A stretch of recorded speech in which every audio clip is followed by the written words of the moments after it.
ธาตุนางสามผิวในปีนี้แมนจัดขึ้นอย่างยิ่งใหญ่และมีบั้งไฟเข้าร่วมหลายกว่า 4,000 บั้งเพื่อบูชาและถวายแก่ธาตุนางสามผิวซึ่งเป็นสาวงามที่มีผิวพรรณ3 สี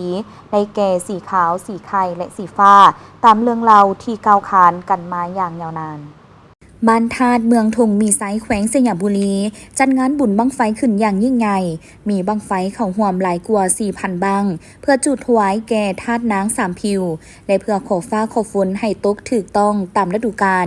ซึ่งเป็นบุญประเพณีที่สืบทอดกันมาเป็นเวลาดนนานและมีบั้งไฟหลายกว่าทุกเมืองในทั่วประเทศสร้างความตื่นตาตื่นใจแก่นักท่องเที่ยวบุญดังกล่าวได้จัดขึ้นในวันที่22-23 เมษายน 2026 ผ่านมานี้ท่านนางสามผิวมีตำนานเล่าขานกันว่าในเมืองแห่งนี้มีหญิงสาวคนหนึ่งหน้าตาสวยงามความงามของนางในวันหนึ่งได้เปลี่ยนแปลง3 ครั้งในตอนเช้าผิวของนางได้เปลี่ยนเป็นสีขาวปานหยองฝ้ายบ่ายยามตอนเที่ยงก็กลายเป็นสีไข่และตอนค่ำก็เปลี่ยนเป็นสีฟ้าชาวบ้านชาวเมืองได้หาเรื่องใส่นางว่าเป็นคนเข็ดค้นขวงบ่ยอมให้นางอยู่ห่วมบ้านห่วมเมืองจากนั้นเสนาอามาตย์ก็ได้ไปกราบทูลต่อพญาและขอให้พญาฆ่านางทิมหรือไล่ออกจากเมืองแต่พญาก็คำนึงถึงคุณงามความดีของพ่อนางที่มีต่อบ้านเมืองฉะนั้นจึงลงโทษด้วยวิธีให้นางและแม่ของเราปลูกต้นจำปาใส่พลานหินอ้อมวัดภู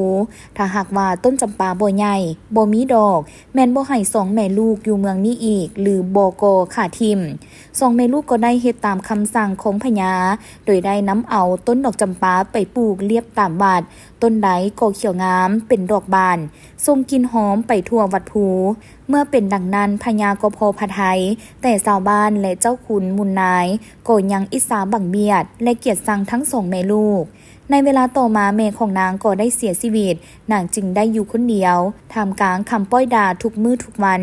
มื้อหนึ่งนางจึงได้ตัดสินใจหนีออกจากเมืองโดยบ่มีจุดหมายปลายทาง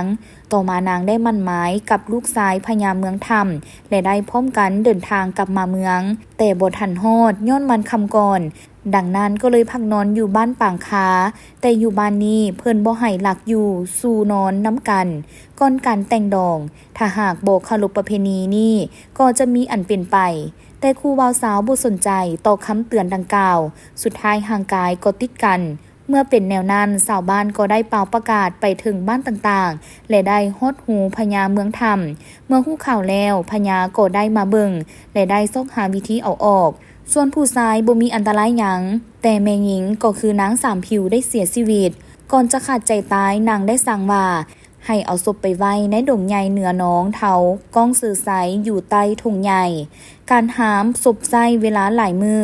หลังจากฮอดเมืองหลงบนที่นางได้สั่งไว้ก่อนตายชาวบ้านเมืองหลงก็ได้จัดพิธีฝังศพของนางแล้วก่อธาตุกวมศพนางเอาไว้จนกลายเป็นธาตุนางสามผิวจนเท่าทุกวันนี้ฉะนั้นในทุกๆปีหลังจากบุญตรุษสงกรานต์ปีใหม่ลาวสิ้นสุดลง7 วันชาวเมืองจึงเฮ็ดบุญจุดบั้งไฟ